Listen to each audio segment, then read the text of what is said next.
Welcome in heart-touching story. He was staring into the swamp when I found him. 4 months old, a German Shepherd puppy named Tao, and in the water, a crocodile's eyes were watching. It was just past noon, sun high, and white over the Everglades. The heat shimmered on the surface of the water, and the only sound was the low hum of dragonflies. He stood no more than 10 feet from the edge, legs trembling, a faint crust of dried mud on his back and paws. His ribs were visible through his dark gray coat, and one ear hung low like it had given up before he did. I froze, not because of the heat, not because of the croc, though it was massive, half submerged, with only its nostrils and ancient eyes showing. I froze because that puppy didn't move. Not when I called, not when I stepped closer. He just stood there staring into the water like he had nowhere else left to look. My name's Cole Whitaker. I'm 45, drone technician by trade, volunteer rescue by heart. I've worked the marsh trails around Homestead, Florida for over a decade, and I've pulled my fair share of lost dogs from the wild, but never like this. Never one so still, so silent, so close to the end. Tao had no collar, no tag, no footprints leading in, just a shallow metal dish a few feet behind him, overturned and bone dry. That was the image that got me, a bright silver bowl upside down on cracked dirt. Somebody left him deliberately. The crock began to shift. A slow ripple rolled outward, water folding like silk. Tao didn't blink. I took a step, then another, careful not to stir the brittle reeds beneath my boots. My hands were out in front of me, voice low. Easy now, buddy. Don't move. Don't move. I've seen all kinds of fear in animals, the trembling kind, the frozen kind. But this was surrender. The croc moved again, closer. Its tail broke the surface. Tao took a single step forward, one paw into the mud, and I ran. I didn't think. I just moved. Boots hit the mud hard. My hands went out, lungs burning. The swamp exploded into noise. Wings flapping, water slapping, reeds thrashing. The crocodile surged forward, slow but steady, a living shadow slicing the surface. And Tao, he didn't run. He turned his head toward me like he was trying to understand why someone would come back for him. I hit the ground just as his front paws slipped. Mud gave way. His back legs slid toward the water. I dove forward and grabbed him around the middle. He was so light, too light. His body barely pushed back against my grip. But his eyes, those eyes were wild with confusion. Not fear, like he couldn't believe he was still alive. The crocodile stopped just short of the shore. Maybe it sensed me. Maybe it wasn't hungry. Maybe it just liked the game. I staggered back, Tao in my arms, heart pounding against his ribs. I didn't let go, not even when we were 30 yards up the trail, not even when I dropped to my knees in the brush and tried to catch my breath. He was shaking now, not like before. This was real, full body trembling. His breath came in short, high bursts, like he'd never taken a deep breath in his life. There were scratches on his belly, old ones, healing wrong, and something in his fur, black duct tape. Someone had tried to muffle him. My stomach turned. I looked down at him and said the first thing that came to mind, "You shouldn't be here, little guy." He didn't blink, just kept looking at me with those deep, unreadable eyes. I pulled off my overshirt and wrapped it around him. He didn't fight it, just collapsed into the fabric like his bones had been waiting for warmth. There were no cars nearby, no tire tracks, no recent footpaths. Whoever left him here did it with intention, on foot, deep in the wild, far from any trailhead. And now I had a silent, broken German Shepherd puppy in my arms, and no idea what to do next. I carried him all the way back to the airboat. The path was rough, uneven roots, patches of swamp grass grabbing at my ankles. But I didn't care. Tao didn't make a sound. Not a whimper, not a bark. Just the soft rise and fall of his chest under my shirt. His head pressed into my arm like he was trying to disappear. I kept checking over my shoulder, half expecting that croc to come sliding out of the water behind us. I'd seen dogs shut down before, but this was different. This wasn't fear. It was something colder, like someone had flipped the switch off inside him. When we got to the boat, I sat him down gently on the seat and poured what little water I had left into the lid of my thermos. He looked at it, blinked, then slowly leaned in and began to drink, tongue dry and hesitant, like he wasn't sure it was really for him. The sun was blinding on the water, but all I saw was that little puppy sipping from a metal lid like it was a gift from heaven. His paws were raw, the pads cracked and discolored. Every bone in his legs felt like it was wrapped in nothing but skin. I didn't say anything out loud, but in my head I kept hearing one phrase over and over. He was meant to die out here, and someone made sure of it. The engine roared to life beneath us, and Tao didn't flinch. That told me everything. Any normal puppy would have jumped, barked, hidden, but Tao had already lived through worse noise, worse fear. It was a 20-minute ride back to the ranger station. I watched him the entire way. He didn't move from that seat, didn't shift his gaze, just stared at the horizon like he wasn't sure he wanted to arrive. When we pulled in, the station was empty. Good. I didn't want questions yet, not while I was still trying to breathe through what I just seen. I scooped him up again, and this time, he leaned in just slightly. Just enough for me to feel the weight of him surrender. Inside, I placed him on a folded towel in the corner of the break room. He curled into a ball, nose tucked under his tail like he'd been doing that all his life. I sat beside him on the floor, back against the fridge, and let the silence settle. It didn't last. The silence, I mean. After maybe 15 minutes, Tao started to whimper. Not loud, more like a sound he didn't even mean to make. A tiny broken thing that came from somewhere deep in his chest. Then his body began to twitch. Subtle at first, then full-on tremors. His paws kicked like he was running in his sleep, but there was nothing playful about it. I reached out slowly, just to touch his side, just to let him know someone was there. And that's when he snapped awake and scrambled backwards so fast he slammed into the cabinet behind him. He didn't growl, didn't bark, just stared up at me, sides heaving, tail tucked so far under. He was nearly sitting on it. His eyes weren't scared, they were bracing for impact. "Hey, no, I'm not going to hurt you," I whispered, but he didn't believe me. He pressed himself into the corner, legs shaking, mouth closed tight, like if he made a sound, someone might find him. And that's when it hit me. This German Shepherd puppy hadn't just been abandoned. He'd been conditioned not to trust hands, conditioned to fear footsteps, conditioned to flinch. "Who left you here, little guy?" I said aloud, my voice cracking. "Who thought this swamp was your fate?" I looked down at my own hands, calloused, sun-darkened, trembling just a bit. I'd worked with injured animals for years, seen burns, broken legs, neglect. But nothing hit me like this puppy who couldn't make a sound without shaking. I wanted to help him. God, I wanted to. But I also knew myself. I wasn't ready to bring a dog home again. Not after losing Bailey 2 years ago. Not after waking up for 6 months expecting her paw on my chest. I couldn't do that twice. I swallowed hard, stood up, and grabbed my keys. The nearest shelter was 35 minutes north, just outside Florida City. Good people ran it. They'd know what to do. I scooped Tao up again, and this time he didn't resist, but he didn't relax either. His body just floated in my arms like he didn't care what happened next. And maybe that was the part that hurt the most. The front gate buzzed open with a heavy clank, and I stepped into the shelter's intake area. Towel still wrapped in my shirt like something fragile I wasn't sure how to carry. The place was clean, organized, but it smelled like bleach and hopelessness. Rows of stainless steel kennels, squeaky doors, the low hum of scared dogs muttering behind glass. A tan mutt barked once and startled Tao so hard his head jerked against my chest. I tightened my grip. "Just one intake," the receptionist asked without looking up. I nodded and she slid a clipboard across the counter. "Found in the wild," I said, barely recognizing my own voice. "Everglades, no collar, male 4 months maybe." She scribbled something, then looked over her glasses. "Name?" "Tico," I said before I could stop myself. The word landed like a promise. They led me to the back to an empty kennel, fresh blanket, stainless steel water bowl. It was better than nothing, safer than a swamp, warmer than a ditch. But it wasn't enough.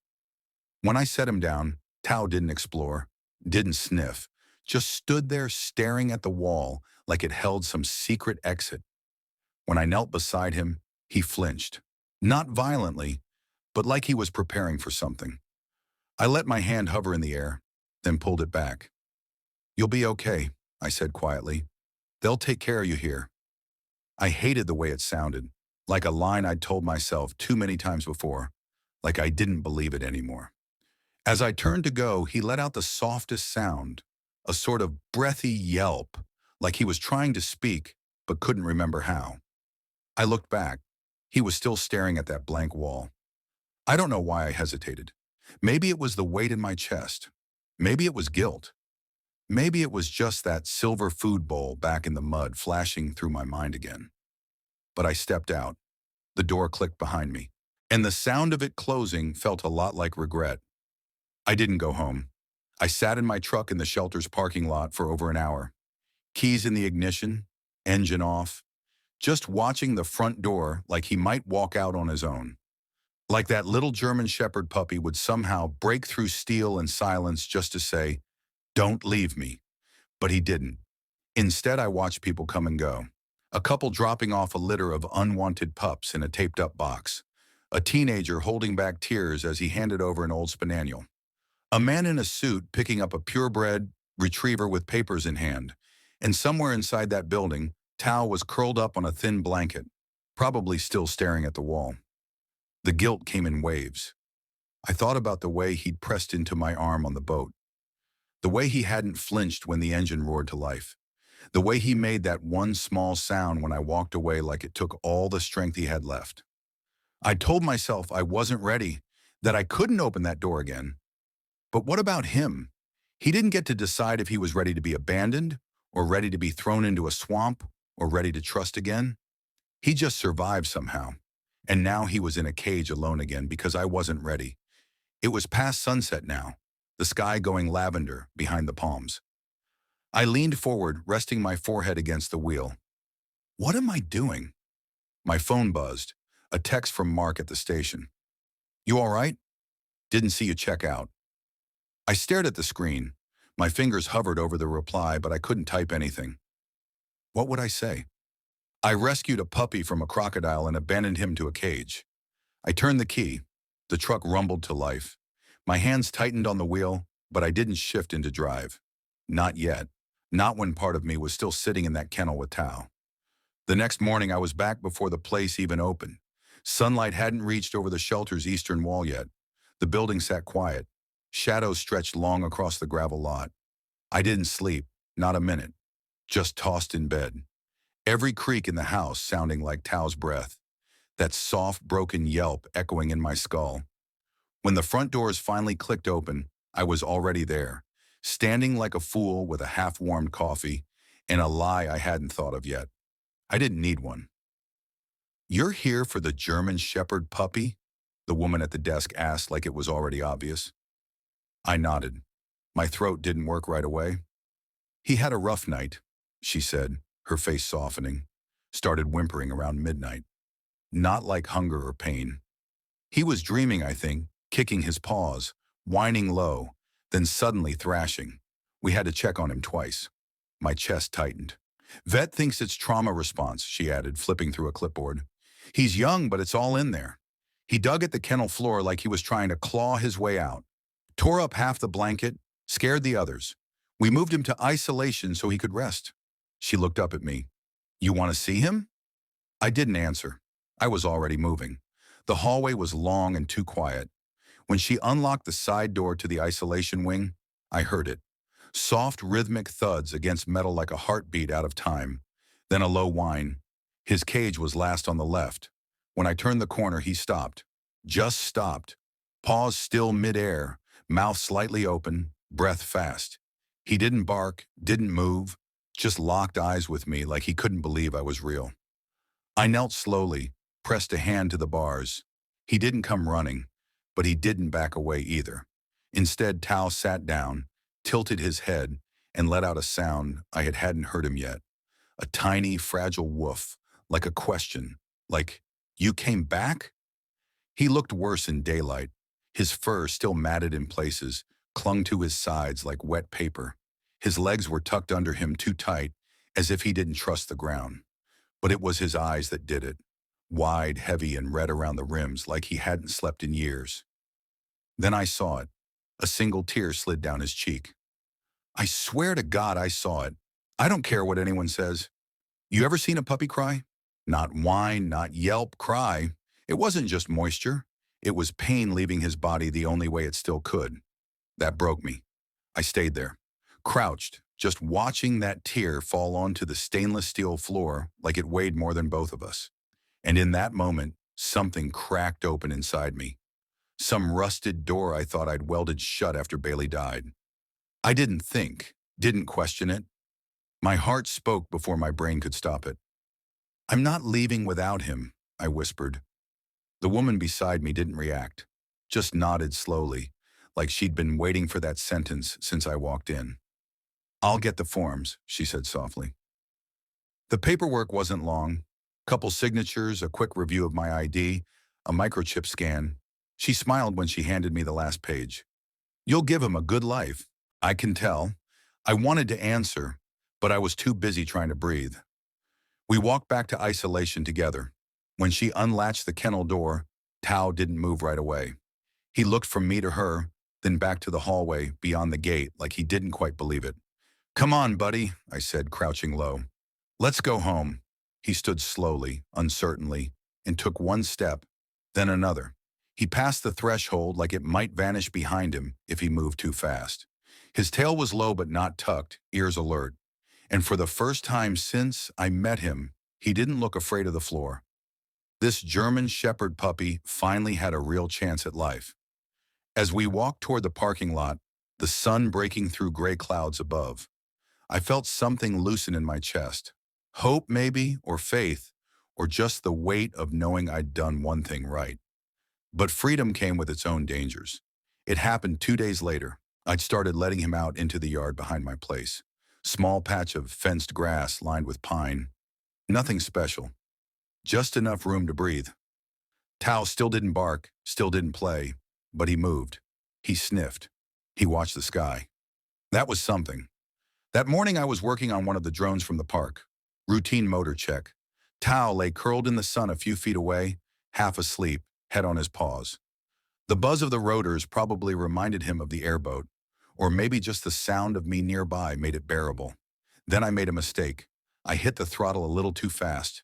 The drone went high and sharp before lifting off. The sound cracked through the quiet like a gunshot. Tao bolted. No hesitation. No glance back. He jumped sideways, slammed into the fence corner, and I don't know how, but he slipped under it. Found a gap between the bottom rail and dirt I never knew was there. Tao. I dropped the controller and ran. My legs hit the fence hard before I realized I couldn't follow him that way. I tore through the side gate, heart racing, eyes scanning. He was gone. Gone. The street was empty, just trees, wind, and my own pulse roaring in my ears. I called him, shouted his name until my throat burned. Nothing. Then I saw it. Tiny prints in the dirt beside the road, leading east. Toward the canal trail, toward the wetlands, toward the swamp. I ran like I was chasing time itself. Branches whipped my arms. My boots slammed against earth and gravel and grass. The prints veered into brush, vanished, reappeared. I lost them twice. Kept going anyway. Half a mile in, I found them again. And beside them, something else. Drag marks, deep, fresh. I froze. And then I heard it. A whimper, barely audible but real. I followed the sound, every step louder in my chest than in my ears. I rounded a bend, and there he was, standing at the edge of the water, his back to me, shaking, frozen, just like the first time. And in the shallows, not 5 feet away, a ripple moved. I didn't think, I just moved. Tico, I called, firm but low, trying not to spook him. My boots sank into the mud as I stepped forward, every instinct screaming not to make a sound, but every second counted. He didn't look back. His legs were locked, tail stiff, ears pinned flat. He was staring into the water like something had called him back here, like some ghost from that swamp was still pulling on his soul. The ripple came again, closer now, a slow 5 slicing through the surface. Low, steady, deliberate. I knew that shape. Crocodile. This wasn't a cartoon. No violent splash, no dramatic lunge. That's not how they work. They wait. They get close. Closer until the distance doesn't matter. My heart slammed into my ribs. Tao, I said again, firmer now. Back up right now. Come to me. He twitched just barely but didn't move. Then the water broke. A long snout, eyes barely above the surface. No sound, no warning. It was bigger than the one I'd seen before. Older, meaner. I took another step, mud clutching my boots, stretching my arm out. Buddy, please. And then he looked at me. Really looked at me. Not past me, not through me, at me. And in that half second, I saw something shift. He turned just enough to lift one paw. I lunged, grabbed him by the scruff, yanked with everything I had, fell backward into the dirt with his full weight on my chest. My back slammed the ground. I felt breath leave my lungs, but I held him, arms around his chest, tight, grounding him. The croc slipped under the water without a sound. Gone.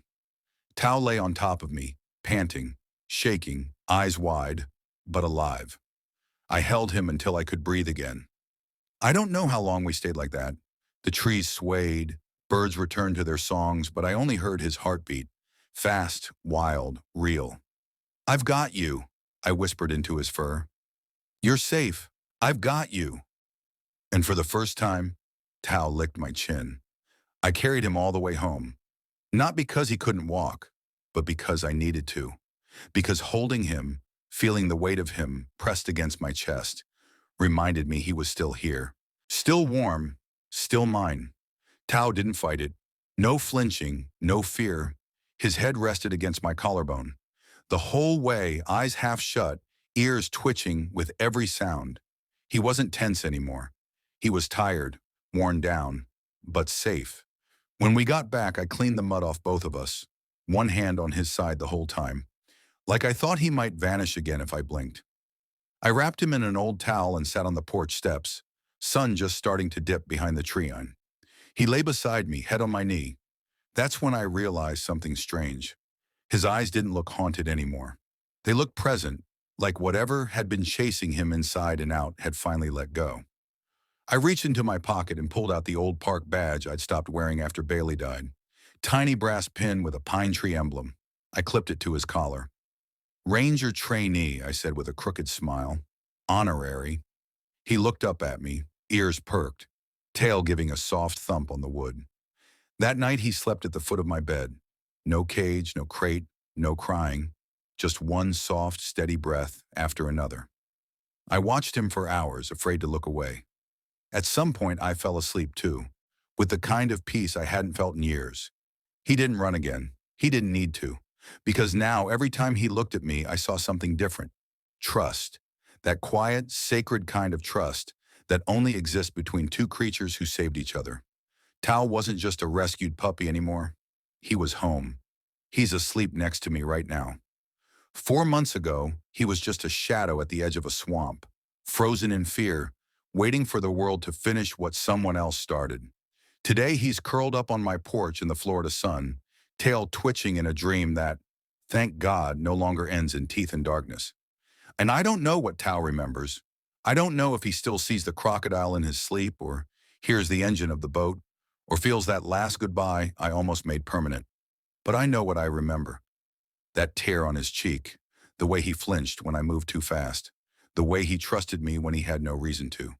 And now I remember the way he looks at me in the morning, bright-eyed, alert, tail wagging low like he's still surprised he gets to wake up safe. This little guy's journey from abandonment to rehabilitation shows how important nonprofit rescue groups really are. Caring for a rescued puppy is more than love.